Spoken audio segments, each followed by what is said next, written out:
Everybody, good morning and welcome back to Reaper Pro Tips with me, your host, and Disembodied Hands. Oh, you can come up. Come on. You interrupted my intro. Disembodied Hands, Quindy, Justin, and John, who are currently as invisible as Kiki. Okay, now they're more invisible than Kiki.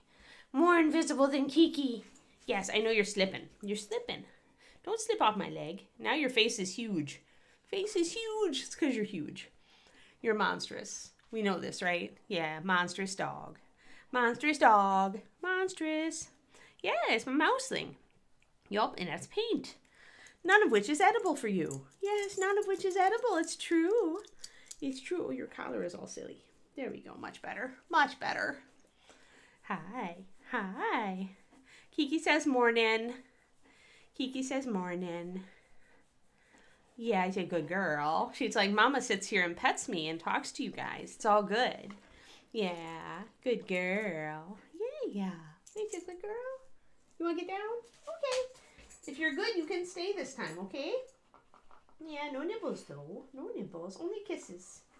Only kisses, Bubba. She's a cutie.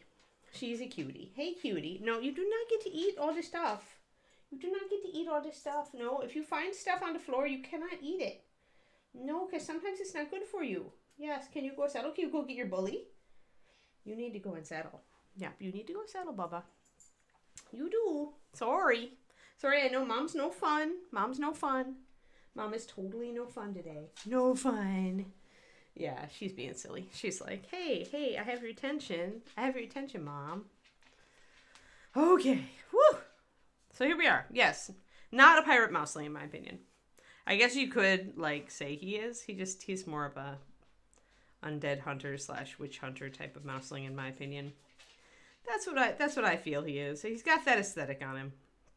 But anyway, today we're hatting. We are hatting. Hello, Turgeon. How's it going? Hey, I got another review on my book. I am up to 14.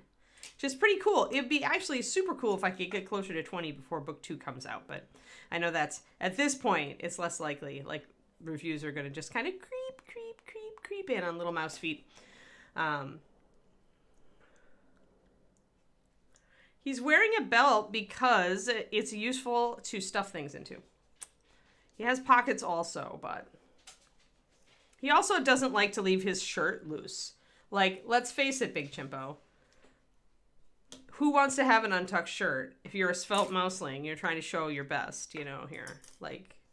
Untucked shirts are so messy. Just saying. Totally aesthetic. But anyway. Yeah. I was very happy that I kept, that one of my characters had a belt just because he was able to keep stuffing things through it. Belts are useful things. Anyway. But yeah. So today is writing day because I finished my Patreon PDF yesterday. So today is a book day. Working on West of the Moon. Blah. And started talking to my cover artist about North of the Winds cover, which will be the first one with a guy on it. So the first 2 books are just their own contained story, but then all the books after that will still be concerned with the world and the characters, some of the characters. And different characters for each book, probably. But yeah, so exciting to start talking about new book cover. Apparently she had some extra time, so she's like, if you give me an idea, then I'll start looking for stock. And I was like, okay.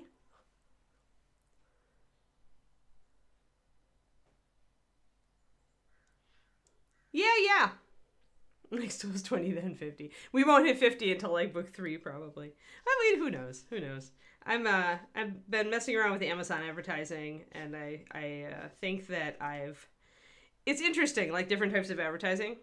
Amazon advertising, the benefit is that you're not spending time actually creating a graphic for an ad. With Facebook, you must. So I kind of went with that because your book cover is your ad. But at the same time, it's more work with Amazon to figure out and target the right audience. So I feel like Facebook makes targeting your audience easier, but it's more time to create an ad. And Amazon is easy, don't have to create an ad, but takes more time to figure out targeting. So either way, advertising, it takes time, is what I'm learning, which, you know, I pretty much knew going in, but it's interesting to see. But yeah, I probably won't mess with Facebook until we have book 2 out. Some people say you shouldn't until you have book 3 out, but I want to learn the platform, so. And I am not the type of Anne to want, like some people, they're like, I don't want to spend the money and I'm just going to do TikTok videos. But in order to make a success of things like social media, it's actually a lot of work. And I have some extra fundage and I do not have extra time. So sometimes you have to make that call.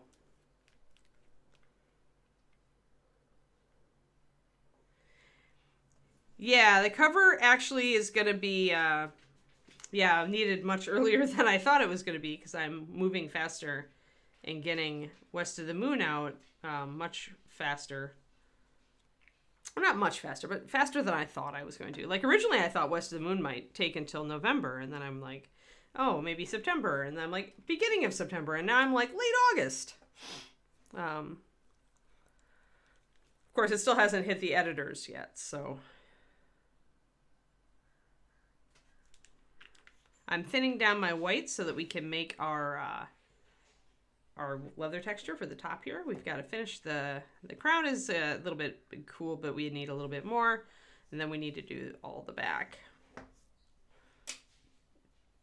And I think I was doing about 4:1, but maybe not. Maybe I need it to be actually more like a 2:1 because you need to do super thin lines for this, which is why it's very hard to do on 28s. Unless you're willing to sit there and painstakingly do the really thin lines. I just don't know that it would do that great on 28s. If you could probably figure out a way to simplify this for 28 in somehow, but it'd be difficult because it really does rely on like overlapping lines to create a randomized but orderly texture.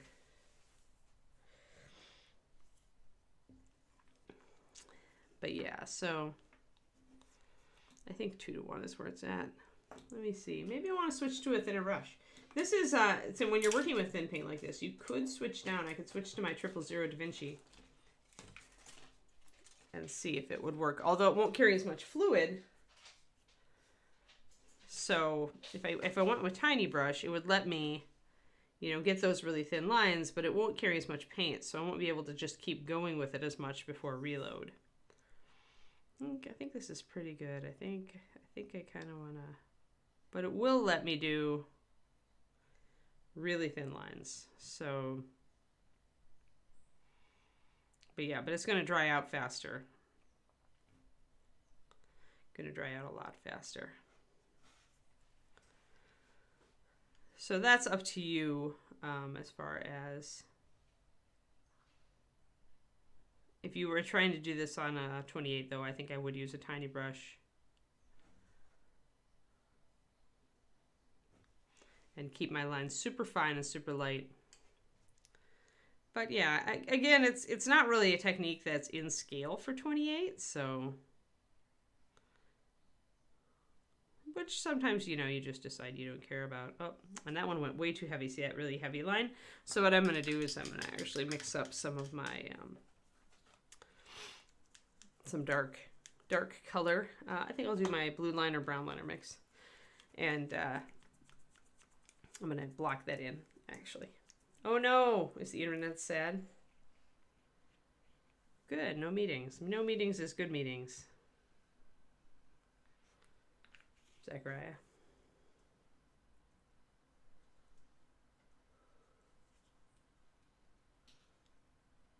Oh, good. Glad that the Naga green worked out for you. We're probably going to use Naga on Illustrally, our other wood elf.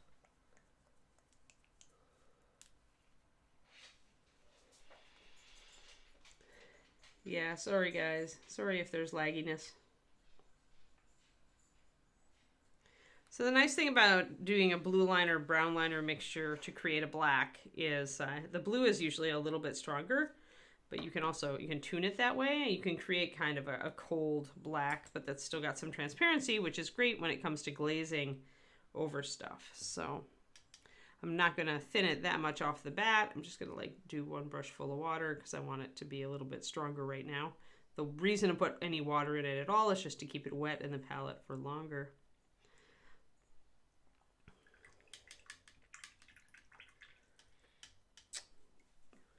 Cool. Oh, bad lag spike. I'm sorry. I don't know what's going on. Maybe the birds are angry and want more food and they've resorted to chewing the internet lines. I haven't cut them off yet, but I have a ground tray right now because I'm trying to get rid of some of the not as good food that I purchased first. And so I have a feeding tray on the ground, which I don't plan to keep because it does, you know, attract people like the little mouse. And little mouse will eventually bring friends. And I don't want mice eating all my seed, so.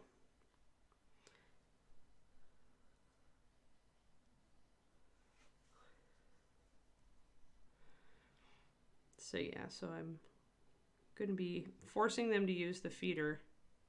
Yeah, I don't know. Like this, the tiny brush makes me be more careful. But it also inhibits a little bit of the randomness that you need for this technique. So I think I am going to switch back to a bigger brush.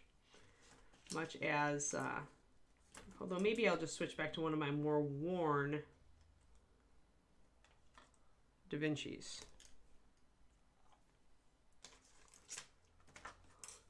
Let's see here. Trying to move through all my brushes here. Ah, there's a skinny Da Vinci. So things like this. Sometimes I keep my more worn Da Vinci's around. Because for really thin lines, sometimes they work really well.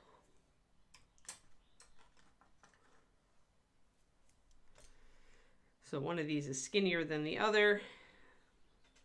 I'll just dip them both in water to find out which one. But yeah. So one of those is, you see the thinner one on the left.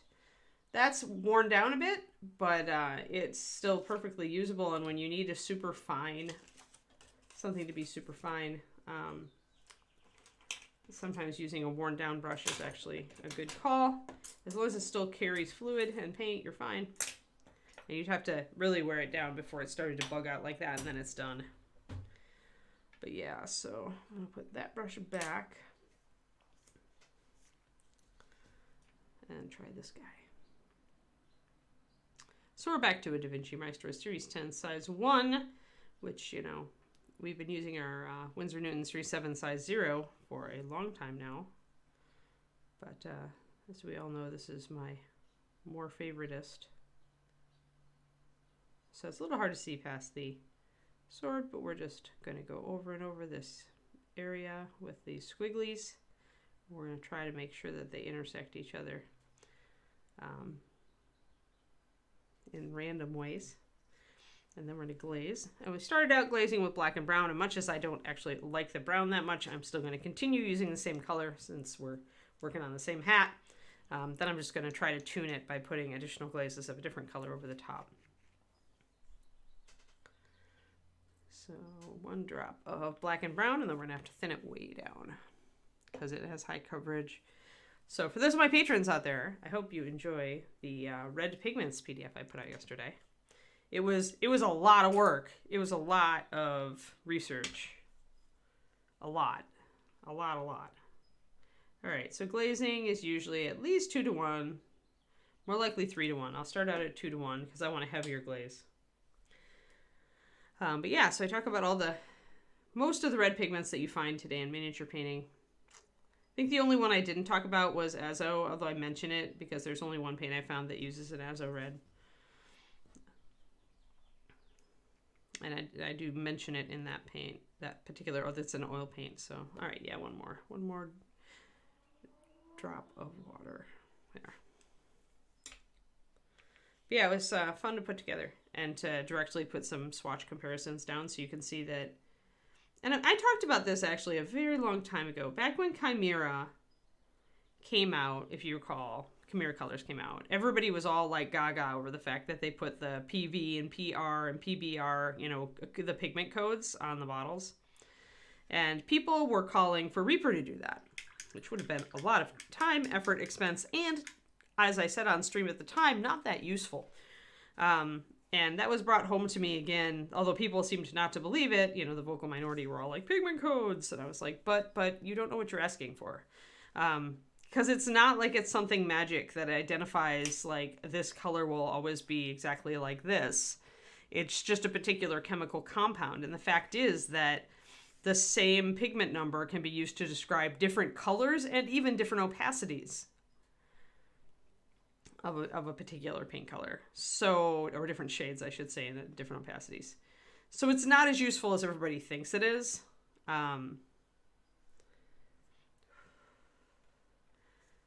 It's just a way to classify things, just like any other way to classify things. It has some strengths and some weaknesses.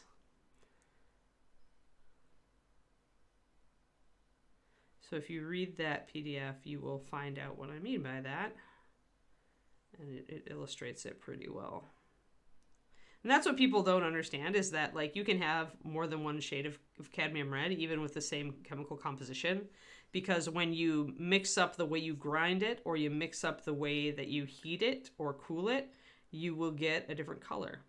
You know, in some pigments, it's heat, that the application of heat or lack thereof that matters. In others, it's how you are grinding it and how long you're grinding it, and things like that, and how you're treating it.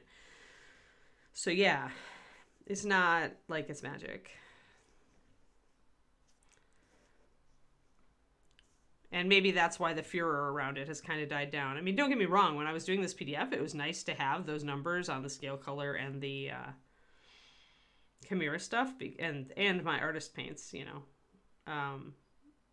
just for reference.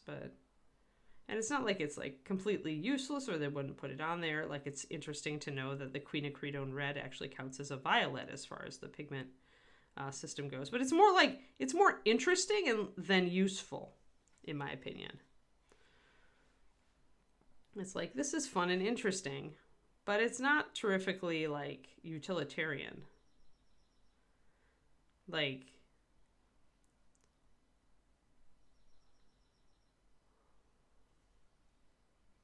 it would be more utilitarian if you could draw direct comparisons in, say, coverage, right? If you could say, like, you can say that all quinacridone pigments are transparent. But, like, that's in the name. And there are several different numbered pigments of quinacridone, magenta, and red, and others. So, yeah, it is not the end-all, be-all. It is not a magic bullet or pill. Everybody's always looking for the magic bullet or pill in everything we do. And there never is one.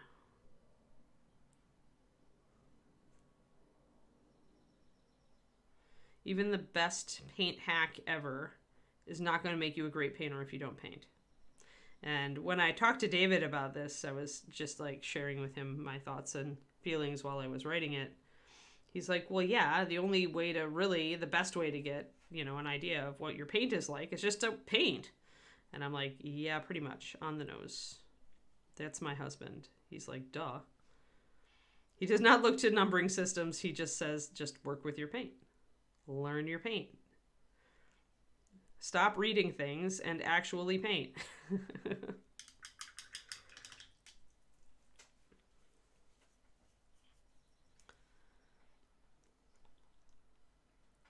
And a lot of you guys and a lot of my patrons I know are very good about that. I've seen people doing like books of swatches and stuff to just learn what their colors look like. You know, it's even better, honestly. And I do this sometimes on my swatches for PDFs and stuff, but it's even better if you not only do like the colored swatch, but you also like pull it out thin over the paper with water, and or add white.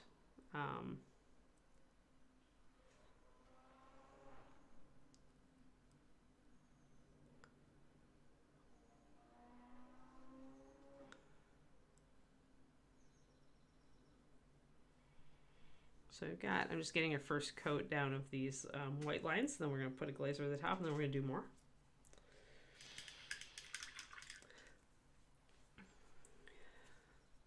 Yeah, nonetheless, what I found interesting in doing that PDF and looking at all those different numbers of pigments, chemical compounds that that everybody uses, is actually the choices that different companies made about which one they would use.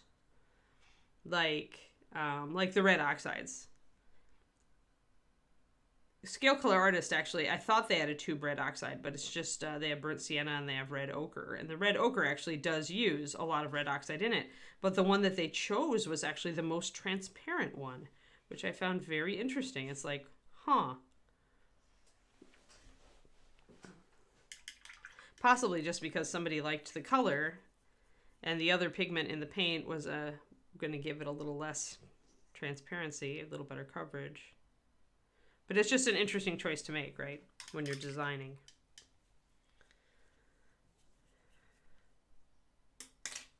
I'm going to do a glaze. I want a fatter brush for this. So I'm going to grab my number 1 Winsor Newton, which is a slightly bigger.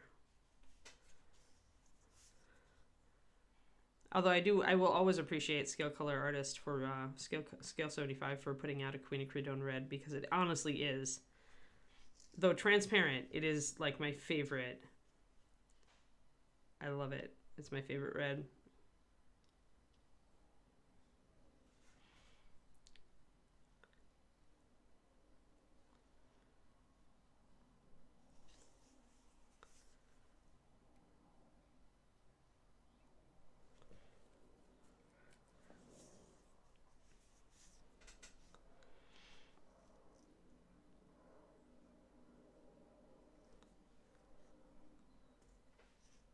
So a little bit of a glaze just to fade that in a little bit more.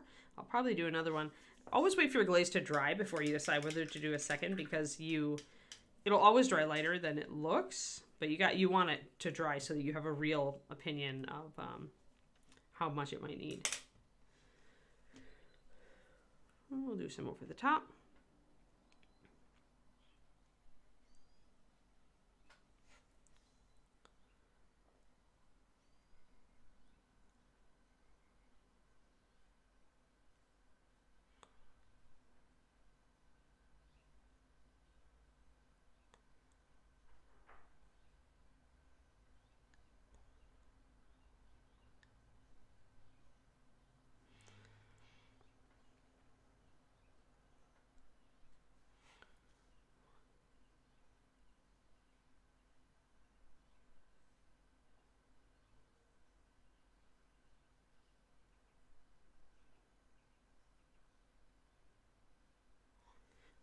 Here we go. Squiggle, squiggle, squiggle, squiggle, squiggle, squiggle, squiggle, squiggle.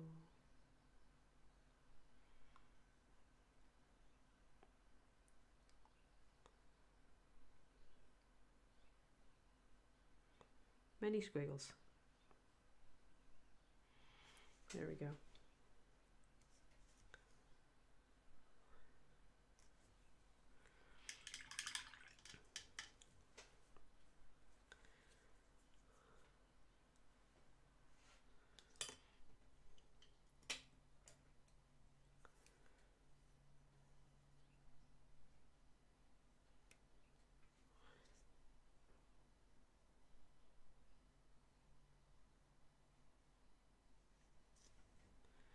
So again, one thin layer. I know it's going to dry way too light, but I want to make sure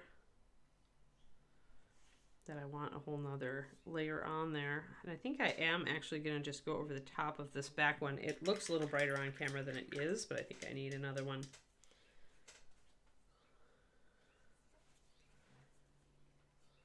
Yo, Silent Bull.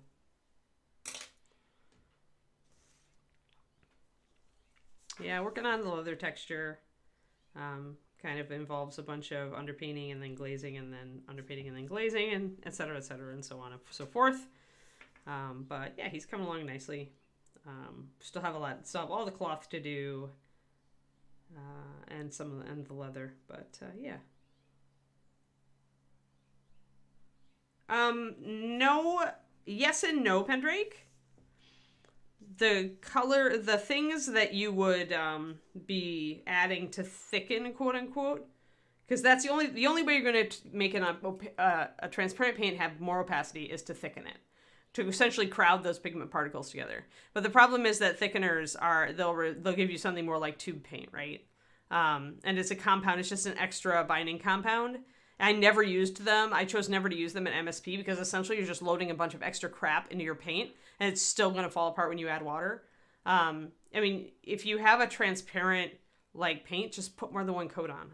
I mean, thin it a little less for your starting coat and put 2 coats on and maybe a touch up.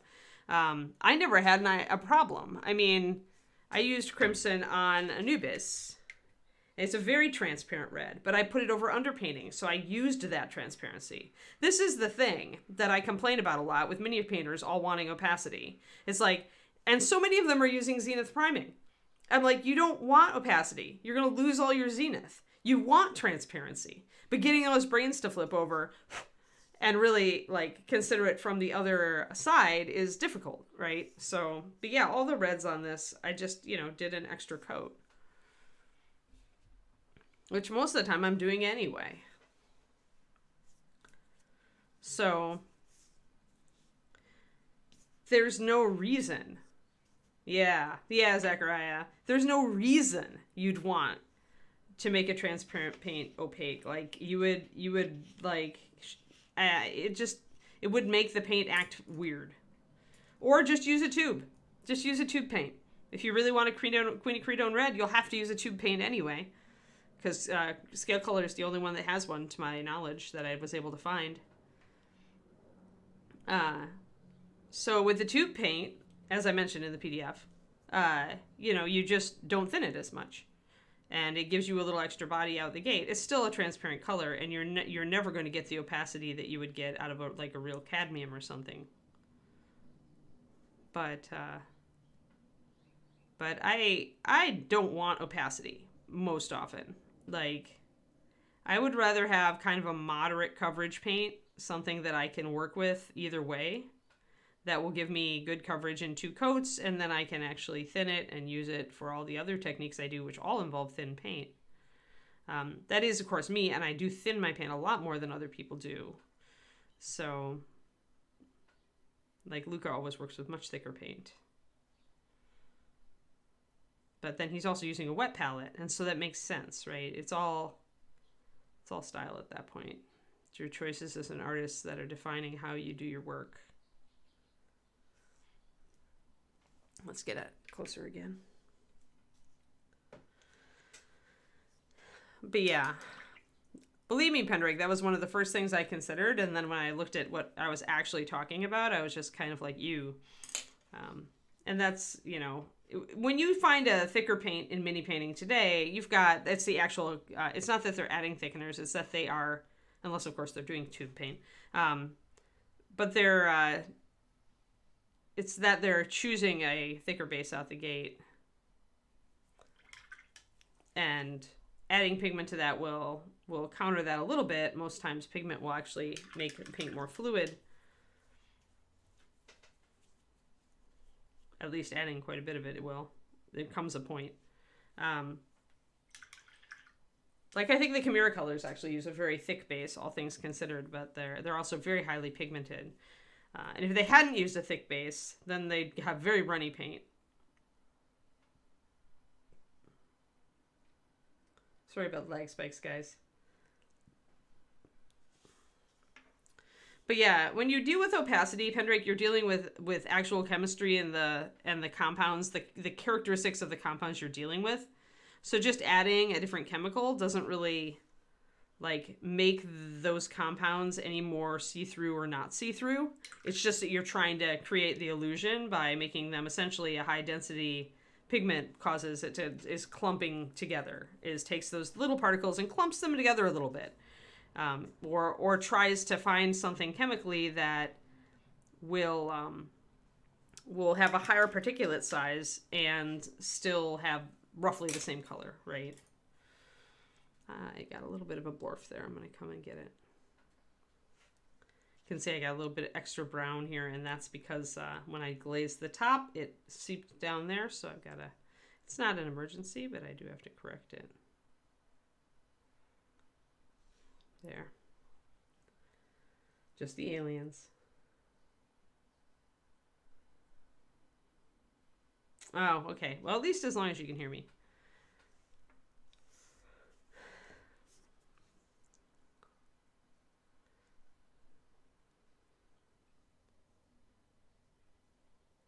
But yeah, anybody who wants like thicker paint, like anybody who wants higher coverage paint is like just gonna go for. They'll find the colors that work for them, right? Like there are definitely higher coverage reds and lower coverage reds. Maybe you have to use cadmiums in order to get that higher coverage red. That's why cadmium red exists, is because even though it still has toxicity stuff going on, it's still the highest coverage red pigment. And so for people who seek that out, they'll use the cadmiums. Whereas for me, I'm already complaining because the brown I'm using to glaze has a super high coverage, and so I'm having to fight it. And that's why I got that little lip of brown coming over the top of my hat, is that it was fighting me. So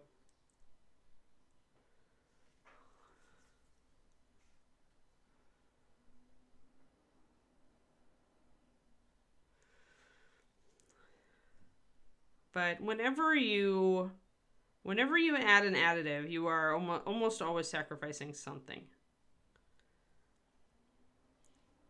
When you add flow improver, flow improver is the most innocuous of additives and the most innocent and the one that changes things the least.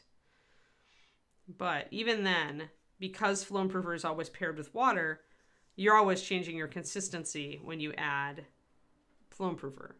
When you add slow dry, you sacrifice adhesion and finish. You know, that's because you're changing the paint. So you're never changing anything chemically in a vacuum, is my point here. Whenever you add an additive to paint, it's going to have a repercussion that has nothing to do with what you're trying to get.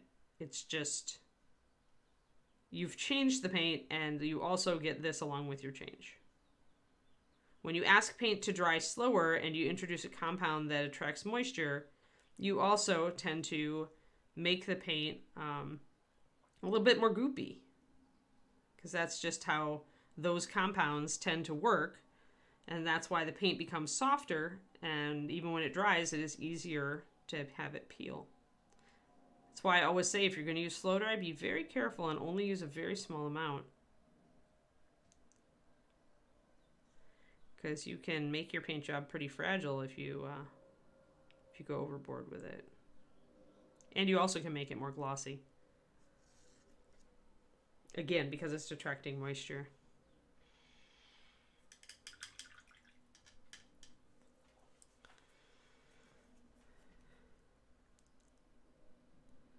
Yeah, my point really, when it comes down to it, my point is very much that just like when you add something to a paint, you're always going to, you are always affecting the paint. It is not like you are only adding that thing and the paint will otherwise be perfectly indistinguishable from what it was before.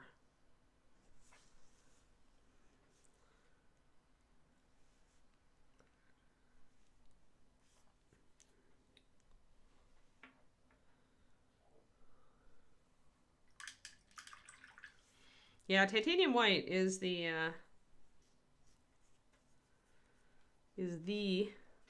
white for everybody.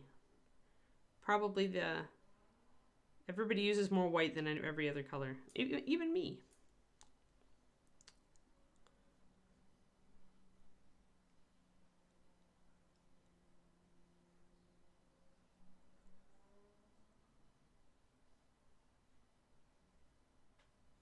Going to be a little bit more painstaking in how I pull this leather together up here on the top.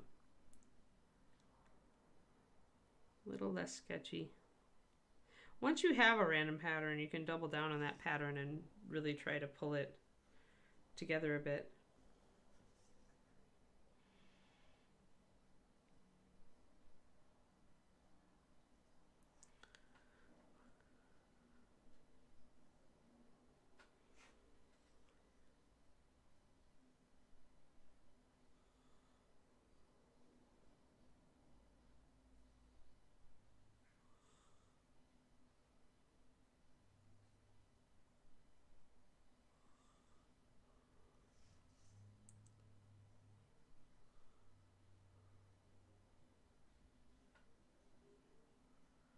if anybody was attacking such a thing, I would imagine that it would be to disrupt local commerce, because such a huge plant must employ a lot of people.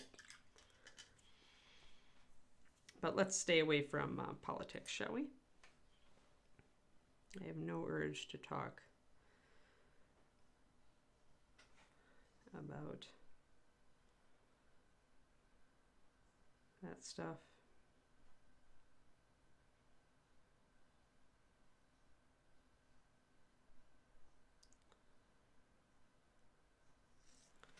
Let's pop in a little bit of extra here.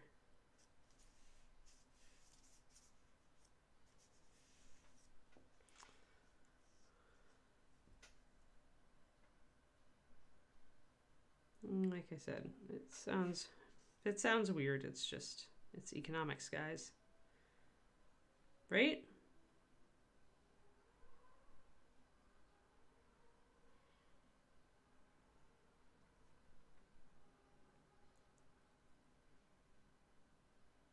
But yeah, let's not get into that.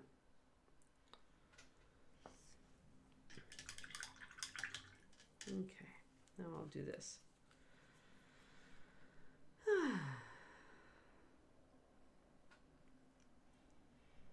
David was asking me if I was following one of the most recent political stories, and I'm like, nope, and I'm much happier because I'm not. And he's like, fair point.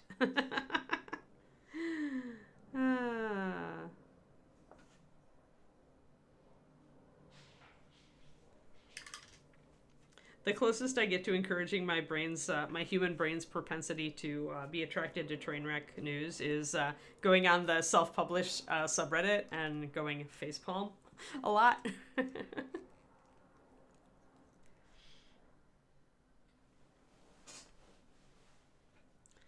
Yeah, I mean, it's a restream, so I think there's always a little bit of lag there, Pendrake.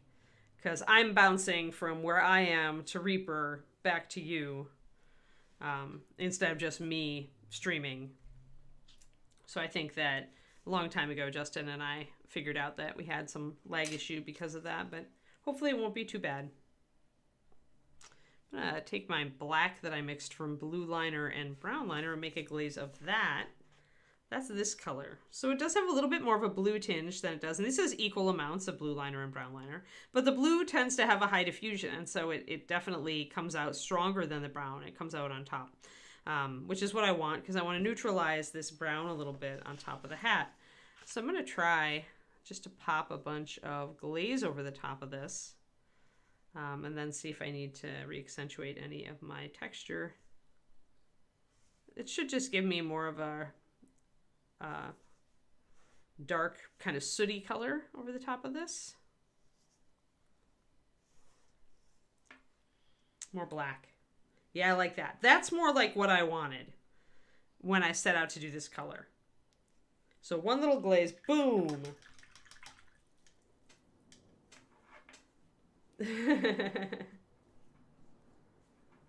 If you haven't refreshed.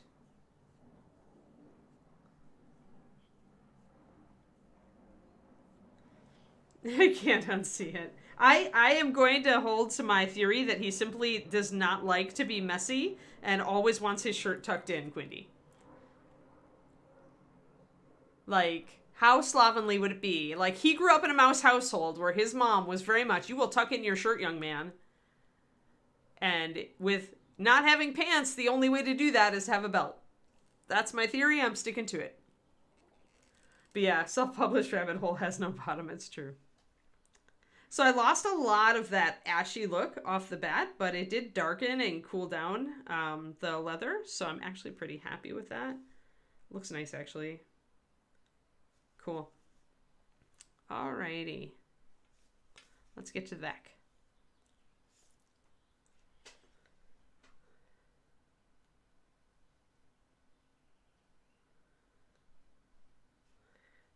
I don't think Mouslings like have okay, so there used to be this joke in Final Fantasy 11 that the cat girls just didn't have pants because they'd never invented them. Because no matter what armor set you got as a cat girl, as a Mithra, you would never have pants. Never. ever. There were no pants. Like, I think there was one set of pants and all of the entirety of sets of clothes that you could get as a Mithra. All the gear, all the everything. Even when it had armor, you did not have pants. You had maybe knee guards. And so I'm sticking to the Mouselings, just never invented pants.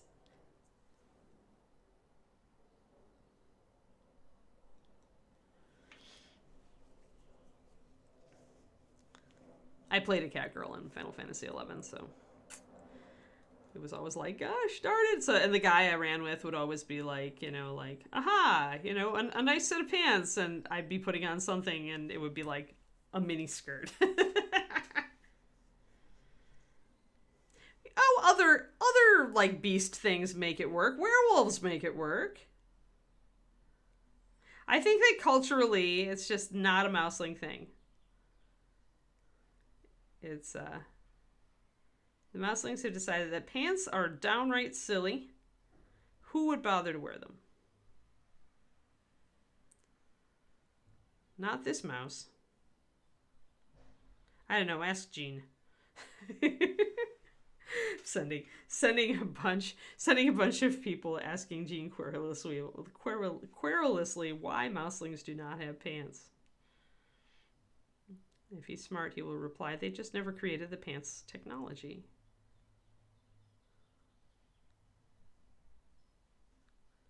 They're doing a lot of beginning squiggles.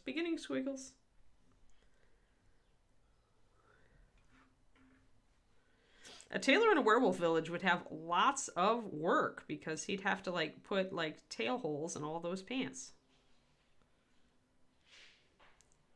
And he'd have to fix all the clothes after they rip up after shapeshifting.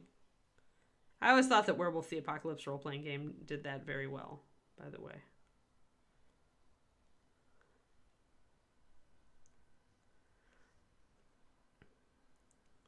Because they had it was more of a spirit kind of thing where you had to, because you were part spirit when you shifted your pants, well, your clothes would all tear. But you could like do a ritual to bind your clothing to your spirit so that it would not disappear and you could shapeshift and still be clothed. I thought they did that very well.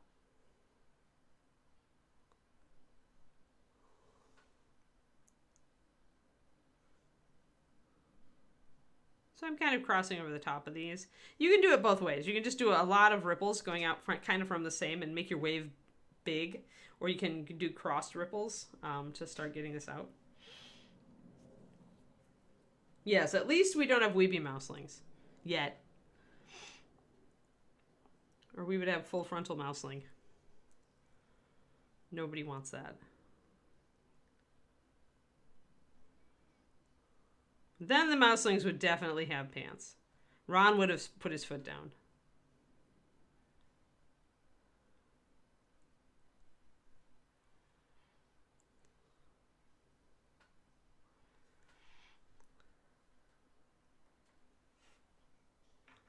Yes, exactly. Yeah, none of the other like fantasy races would deal with them until they'd invented pants, so they would have had to. I agree.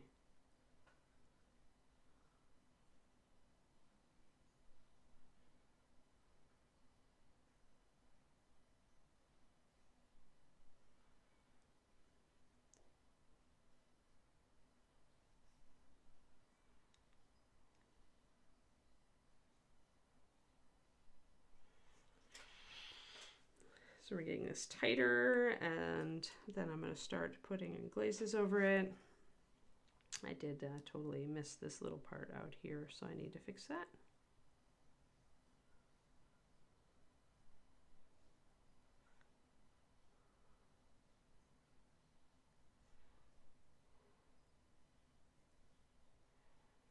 I kind of leave a little shadow there because I like that it fades in various places.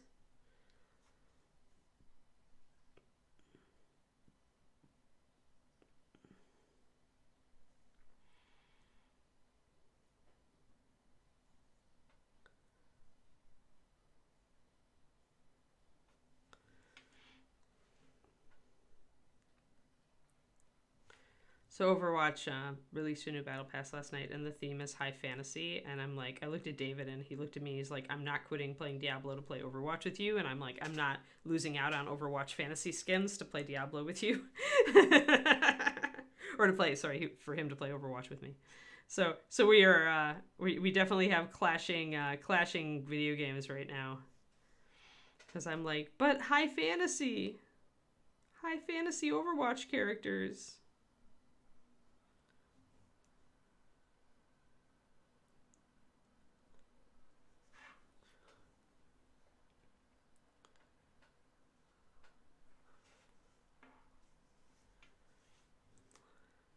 It's my genre.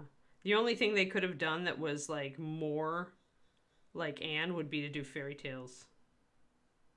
Which some of these high fantasy ones are kind of close. The latest Overwatch League Moira skin is a Wicked Queen, a la Sleeping Beauty. It's great. It's perfect. It looks so good. I bought it right away. Hey, Miniatures Den. How you doing? I'm doing lots of squiggles. We're doing lots of squiggles. Many squiggles. Many squiggles and building up squiggles so that we can make it look like this eventually. Many squiggles. So it's probably time to put our first glaze down to get these squiggles in line. I did not see the new Fable trailer. I did not, but I can put it on my to-do list to go look it up. Although really at this point, between Diablo 4 and the new Overwatch pass, I don't know that I have time for any other video games. As you guys know, I tend to like not have much free time at the end of the day, but I'll write it down.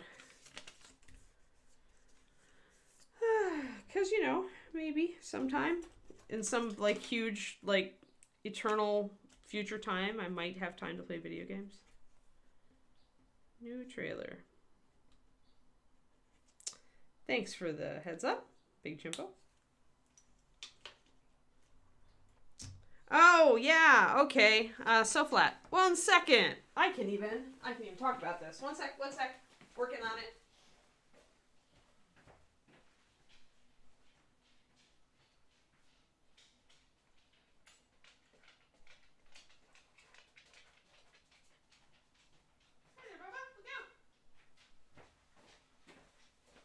So I bought a bottle because I like to be in the know.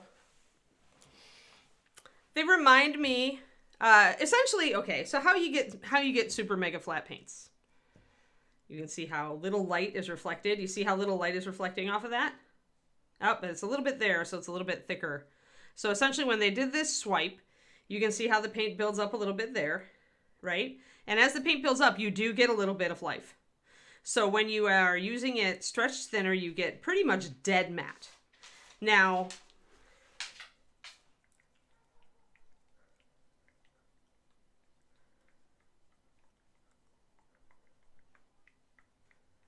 let's see here.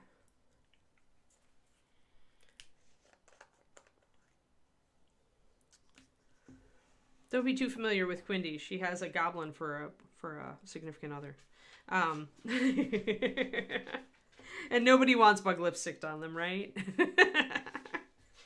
All right, so otherwise, viscosity. It's quite viscous. It reminds me a lot of the consistency of Chimera. If we put it in our palette, let's take a nice big glob. That's equivalent to a couple of drops.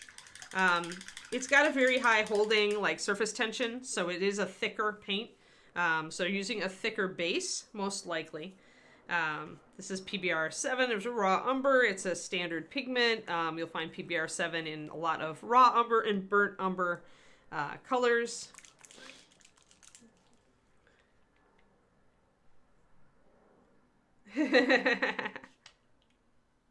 Boop. Let's drop a drop of water in it and see what it does. So I wanted to say, like, there's nothing super special about a super matte paint. You just put more matting medium into it. The hardest part with a super matte paint is just balancing that matting medium so that you get dead matte without frosting. I would say shake these paints very well, but that also is probably why they're a thicker paint. Like, it keeps all that stuff in solution. So these feel a little gel-y to me. Just a little. They've got that feel, again, of a thicker, kind of goopier base. I'm going to see if they fall apart. So let me grab my water here and start loading it in. 1 drop of water to 2 drops. This is 1 to 2. This is how I tend to work for thinness. It's got good coverage. The pigmentation seems decent. I'd have to mix it with other things. This isn't a high dispersion color, so I'm not going to be able to get an idea about that. Let's just load it with water and see what happens. So, oh, wee.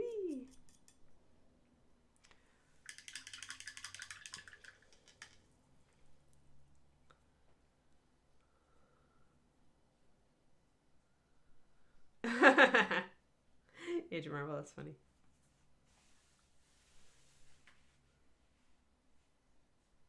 Oh, I missed that.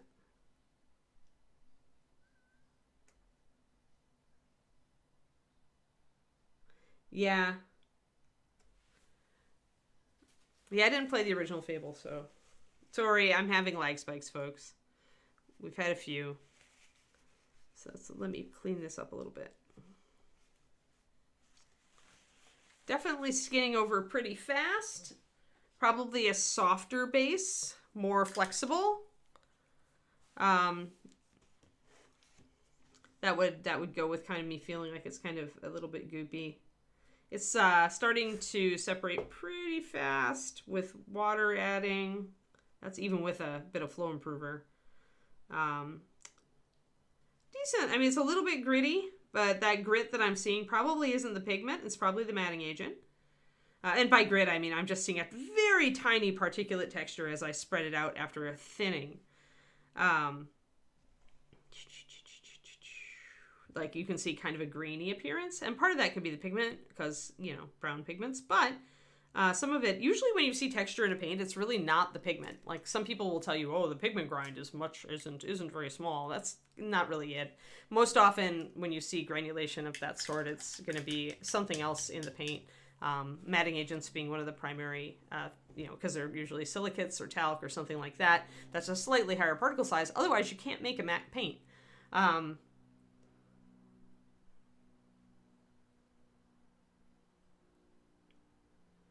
I cannot repeat what I all just said, Fancy Sauce. I went totally off the cuff for you.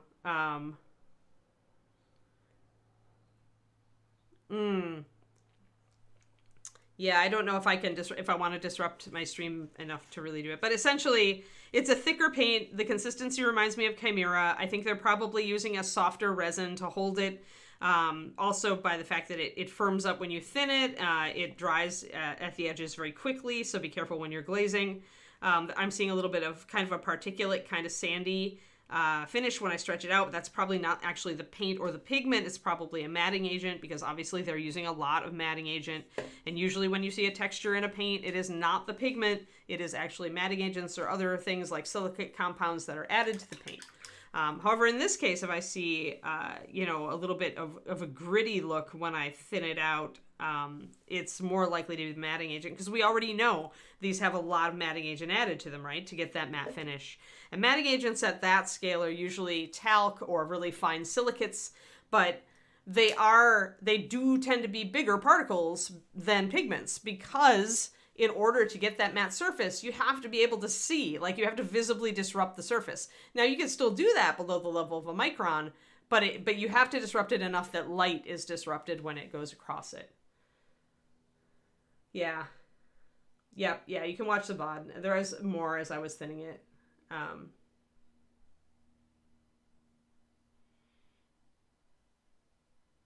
Yeah, all Reaper's stuff goes over to YouTube eventually too, so...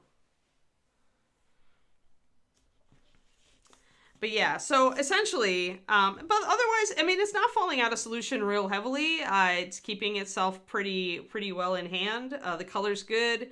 I mean, if you want a dead matte paint, this is as serviceable as any miniatures paint, I would say. It does remind me a lot of the Chimera colors as far as its consistency and the way that the viscosity of it acts. So probably I would have to do more tests at this point to give you a real idea, like how easily can I scrape it up with a fingernail, stuff like that.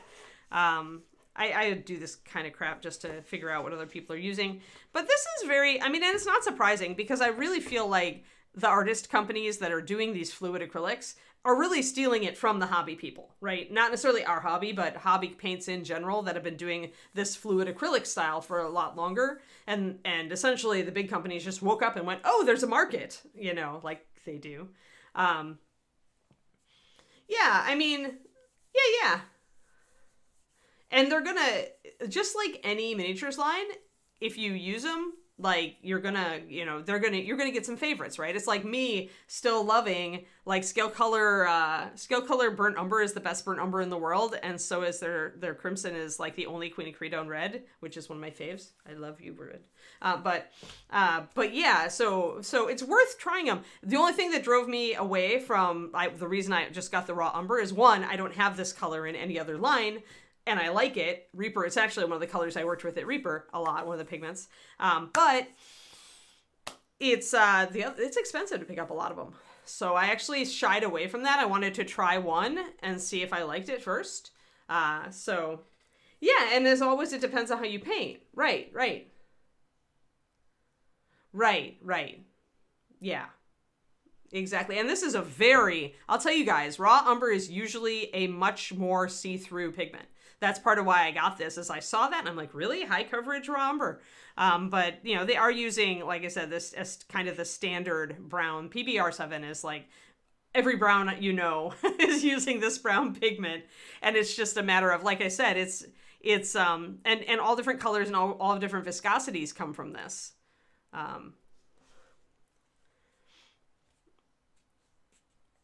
Oh, I don't use medium neuro. Nope. I find I have pretty good luck just being cautious. I use a mixture of water and flow improver. And I do a different, I mean, it depends on my viscosity, but I essentially thin it to the same extent I would thin an MSP. So I think it's about a 1-to-1 to get it to the point where it's like thinned about the same as my MSPs for starters.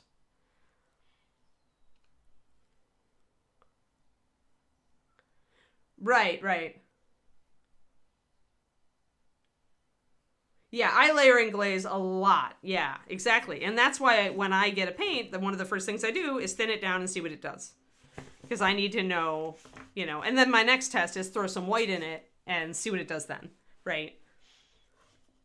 But yeah, if you're using a thicker high coverage paint, I mean, the whole point there is that you want the coverage, right? So if you're using this paint because you want a good coverage paint that doesn't frost or get weird, doesn't chalk as Lucas says, I mean, then you want to use it thicker. You want to use it probably on a wet palette. You're probably applying it, as he says, base coats are great, and stuff like that. So no matter which artist you ask, and Luca is perfectly, absolutely right on this, is no matter which artist you ask, you're going to get a different opinion of any paint line on the planet, because they're all going to be using it differently, right? Some are going to use their paint, like David, my husband, you know, he's also a top level painter, and he likes thicker paint to start out with, but he very quickly then starts thinning his paint on his wet palette.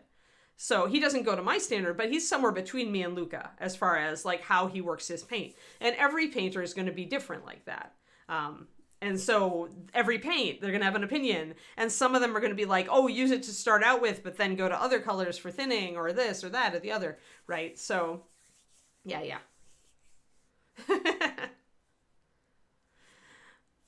So for me, if I need this for a color, and I'll tell you one of the things that raw umber was always really good at, in my opinion, was making a good kind of grayed out rotted bone color. So let's drop some white in this. See what I get from it, because it is kind of a grayed out brown. It's not a very vibrant brown. And so I always liked to, if you want a really kind of rotted bone, yeah. So the real test here is, like I said, the next thing you do is for me I mix some white into it to see what it does. It grays out a lot. And this is what raw umber does. It's, if you want that color, you definitely want to glaze with it to get that richness, because the minute you add any white to it, it flashes really, like, it's very high dispersion. This is a very weak pigment as far as, like, you can add just a little white and it will really change it. And that's what my experience was at Reaper as well. It's just a raw umber is one of the pigments that we use, but we don't use a lot of it because of its transparency. But some colors, it just is really good for creating some colors. So, but yeah, white affects it extremely much. But as I continue loading white in, you can see that it would make it's a great rotting bone color, right? You start there and you just bring it up more toward a yellowy feel, and it's an old, brittle, gray bone. So I really like the raw umber color for that, and that's why I bought that color, because I didn't have because it didn't cover, we really didn't do it as a clear bright for Reaper. I actually did do it as a clear bright, and everybody hated it. That was Umber Brown in HD, and then it got canceled along with everything else. It was never brought back because people didn't understand how to use it, but the Umber Brown was actually almost entirely raw umber. And another weird thing about the raw umber is that sometimes it can have a little bit of a chemical reaction if you overload its pigment. It'll, depending on the pH of your base, you can get like cottage cheese. So it was interesting working with it. Oh yeah. But yeah, not all the So Flats necessarily do this kind of granulation thing that I discovered with the raw umber, right? It depends. Depends. And also, Luca's glazes may be thicker than mine. And if he's using a medium, and if you use mediums, then that's going to change it a little bit as well. But yeah, so. Yeah. Yeah, I never paint thick. Even my base coats are thinned. But that's just the style that I found worked for me to get a nice smooth base coat back in the day. And probably it was the paint lines that were available at the time, that's what I had to do. To get like a nice smooth base coat, I had to really thin down paints like Vallejo or GW. I was using Citadel and Vallejo with a little bit of like Old Ralpartha mixed in before Reaper came along and I created MSP. So, and there were a lot of other paint lines that came out through the years also that have moved away from, you can get a nice smooth coat out of the bottle and you don't have to thin it as much to get a nice smooth base coat on paint. But, we all just develop, right? Like, you will fancy, yeah. You will just learn, like, what works for you. And it may or may not be, you can, I always advise, like, if you have a favorite painter, try to paint like them. Like, choose a model, and especially if you can find an example that they've painted, try to choose that model and try to paint it kind of like they paint it, because it teaches you a lot. But don't expect, like, your style to even look at even a little bit like your favorite painter in the end, right? Because, at first I looked a lot like Jennifer Haley's style because I was painting with Jen a lot, and I was looking at her stuff a lot, and then I went abruptly the other direction. So, yeah, but the way you find out what works for you is by trying everybody else's techniques, Butts. Or if you like to be the bootstrapper, like I was, I just, there wasn't YouTube when I was learning to paint. So I had to just like figure it out by the way people described it, or when I had painters that I could look at what they were doing, I could, but I didn't really have anybody at that time. So I kind of just reverse engineered what I could. I think it's more than interesting to learn other people's techniques. I think it's really, I wouldn't say necessary, but really beneficial. Really beneficial. So I would say more like interesting to me is like optional, but it is really beneficial to learn how other people paint, because you never know when you're going to find that one technique that really sticks to you, that you really love, and it becomes an integral core part of how you paint. Yeah, exactly.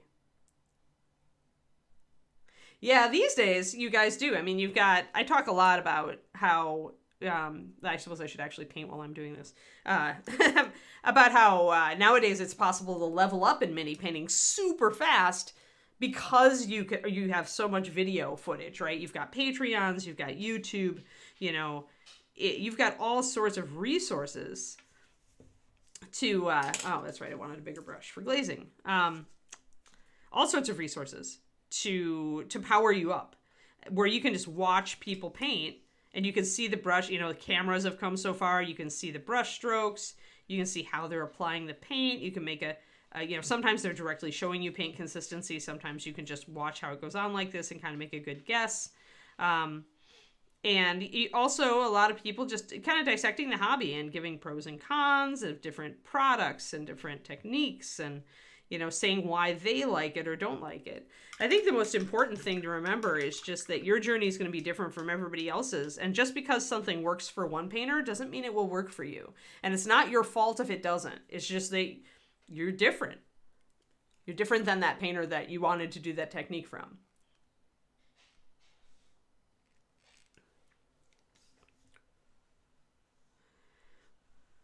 Sorry, blowing on my paint job to get it a little bit, because what we want is this nice faded in look that we've got on the front. So this is just the beginning. Hey, no. What? Disrupt a dog. Disrupt a dog. Why are you barking? No barking during stream.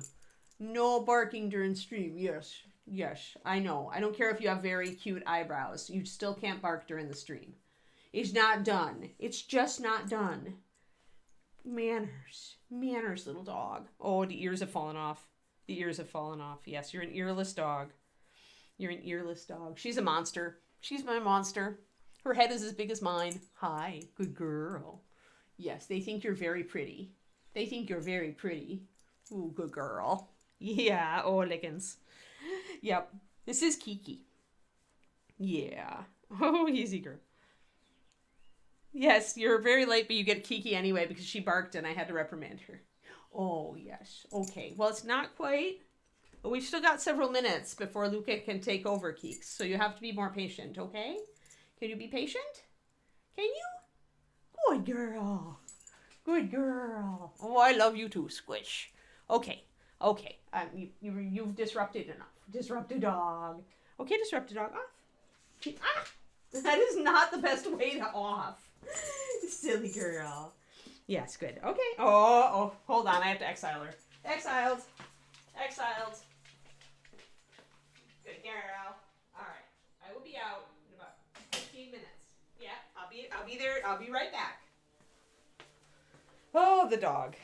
She's like, let's play. I'm like, no, it's not time to play. She is a big ploofy puppy. She'll be 1 year old on the 27th. Where's my brush? There's my brush. You got the 6 paint? Yeah.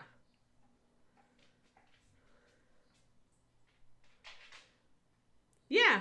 Well, and I mean, these days, any hobby paint can be mixed with any other fancy sauce. I mean, I just mixed Master Series Paint White into the So Flat. It's going to be fine. The white may make it be a little less flat, but I'm okay with that. Like, MSP is not dead matte, but it has, I would call it eggshell. It's got a little bit of life to it, you can see. I tend to like that for mini painting, but lately I have gotten to like the dead matte. I mean, there's something to be said for dead matte. The thing to remember in using a dead matte paint, in my opinion, is that it is going to show your mistakes. It's going to be a little less forgiving.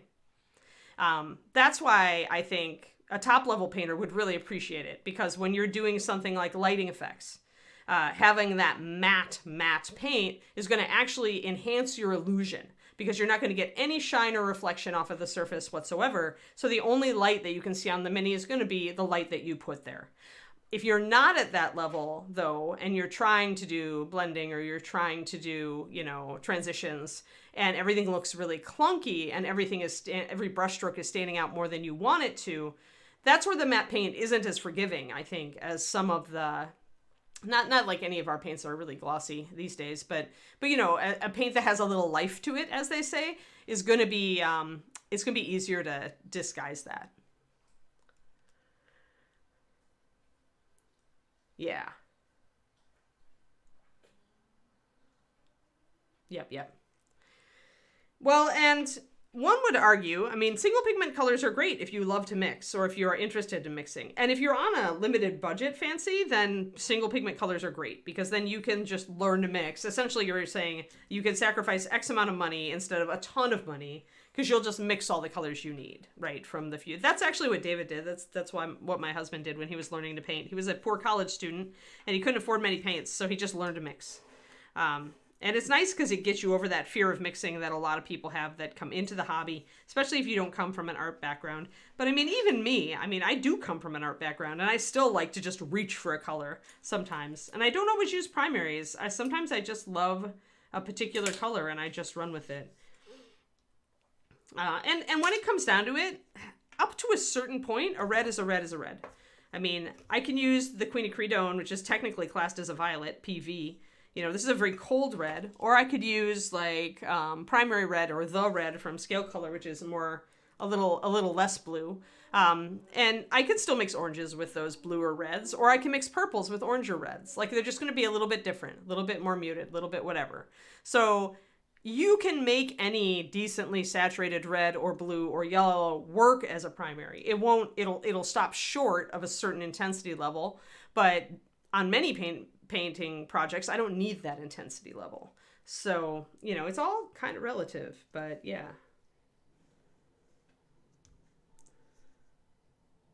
Yeah, I mean, that's where, what is the book? Is it blue plus yellow don't make green, or yellow plus blue don't make green? There's a great color mixing book out there on that. Because there's some of the reds actually mixed with some of the greens make great blacks. And then go to blue-gray when you add water, add white. Yeah, so yeah, there's some great color mixing books out there. You might be able to find them at the library. Yellow plus blue doesn't make green, and then the other one that I always tell people to get is Betty Edwards' Color. And these are well-known enough books that you should be able to get them, like at a library or some such. This is the Betty Edwards book, Color by Betty Edwards. And this is essentially a class on mixing color and learning to see colors.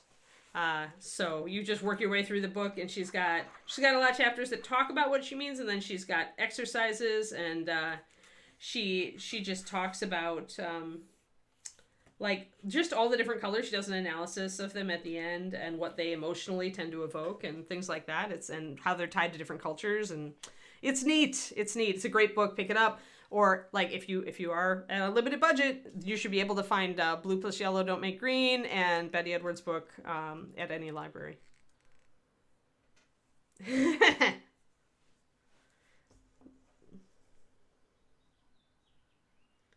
Yep, yeah. Sometimes it'll go brownish purple. It depends. Like, because if you're using a very orange red.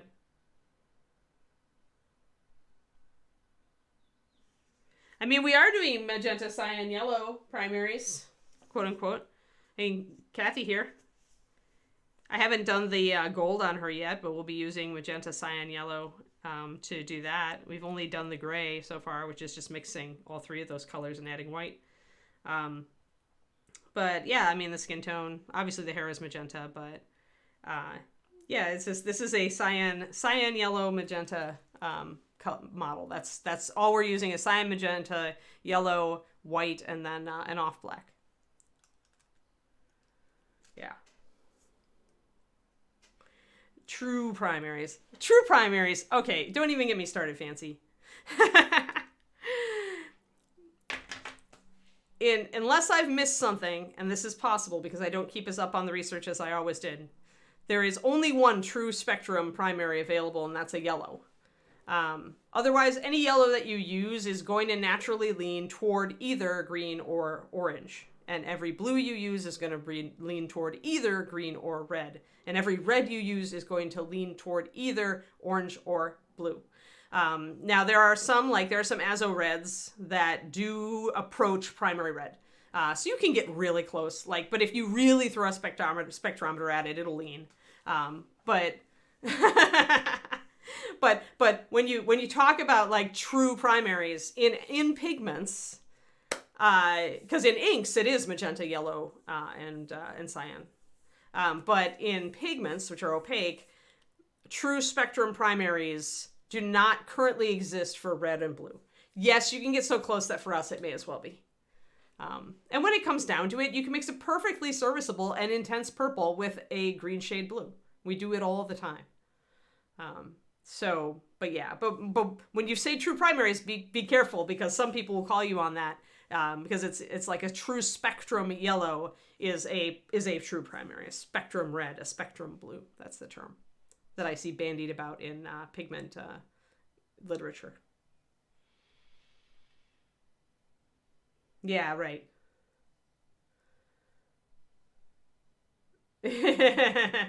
Throwing your spectrometer may invalidate the warranty. Yes. But anyway, so be aware that almost every red you use is actually going to lean one way or another. And like I said, I just did a PDF on red pigments for my Patreon, actually, where I picked apart and talked about the different red pigments we can find in miniature painting and the various places they can be found and kind of their characteristics.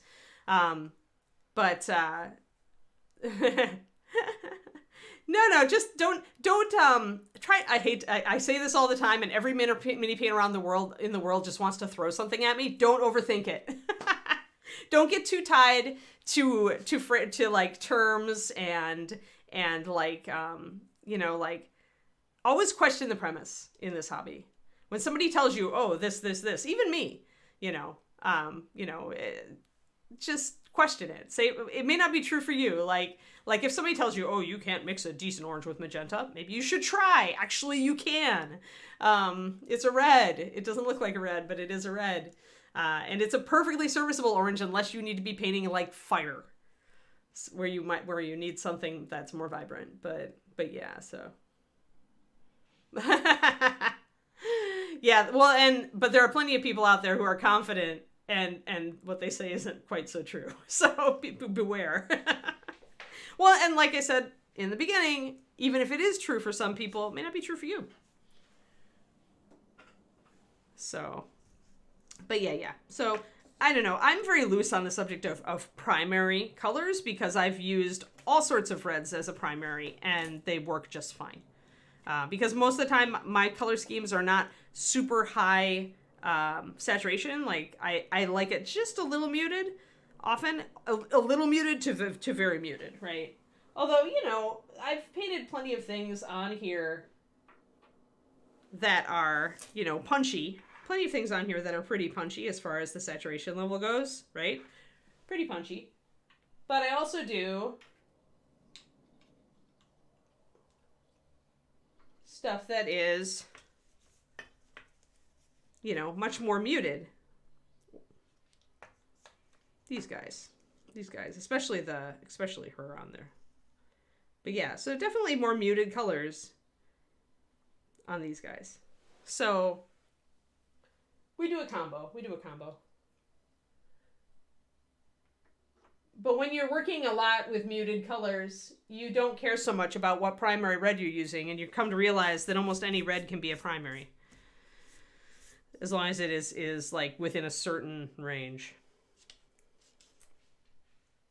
Results-based thinking. Yeah. Yep. Yeah, but also relative. Like results are validation in mini painting, but again, they're relative to the person. I could try doing some of Luca's techniques, and I bet it would just be a flaming train wreck, and I'd throw my brush across the room. I know, Kiki. I know. We're getting there. Oh, it's 11. She's standing at the gate. My dog is super impatient. She's like, it's Luca time. It's Luca time. Well, I guess I didn't get to the second layer on this hat. We almost did finish it, though. Like, we're getting there, guys. So I need to finish out this squiggly bit.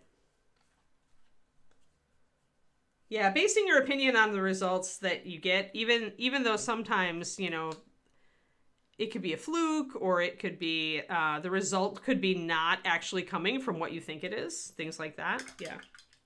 And also seeking where the result is the validation that you want, and all you care about is the results, instead of like learning. Dog's nature's clock, yes. Right, Big Chimpo has a good point there on the results-based thinking. Right. When actually you could have just gotten lucky on that 5-0. Yeah, it could have been not that the deck was or the cards were OP at all. Right. Yeah. Bye, Turgeon. Have a good one. But yeah, so yeah, but our culture loves results-based thinking. Like we're encouraged to focus on that sort of thing. Because if you won, then it must be awesome, right? Because we that tends to be the way our culture tends to rock, unfortunately. But yeah, so that kind of thing. But yeah, so Mousling's almost like he's getting there. The shirt won't take long at all. The coat will take a little longer because I want to weather it. I want to weather the edges and fade it out around the edges and do some dirt buildup also, because if we're doing all these textures, we may as well. He looks so good though. Like he looks so good just as he is. Yeah, correlation is much more convenient than causation, right? You can push it any way you want. Alrighty. But yeah, stay. But yeah, we'll see. I might pick up more of the so flats, but the problem is all my money is gone to 40K. No, not true. It's 40K and other things. I bought a couple of nice things for myself because this is my birthday month, so I'm all about like, you know, giving myself 3 weeks of birthday instead of, you know, as you get older, you should get more days of birthday. This is what my mom taught me, and I think this is perfect. So as I get older, I'm claiming more birthday days and buying myself more presents.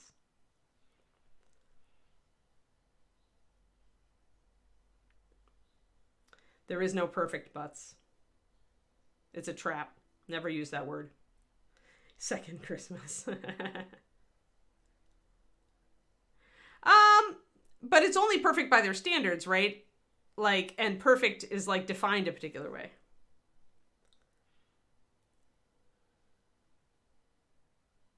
Oh yeah, link list. My link list. So yeah, so there's my link list. So yeah, and I don't do a lot on Insta these days, but my YouTube has my fundamentals videos. So if you're new, you can kind of give those a watch if you want to. My Patreon is there, yay! And I do Twitch my own stream on Saturdays at 3:30 USA Central Time, which is probably a little late for the Europeans, unless you are a night owl.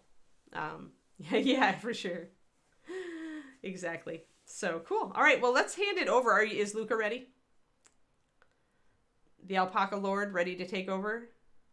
Aw, thanks, Fancy. Appreciated. Hey, every little bit counts. Every little bit counts in Patreon.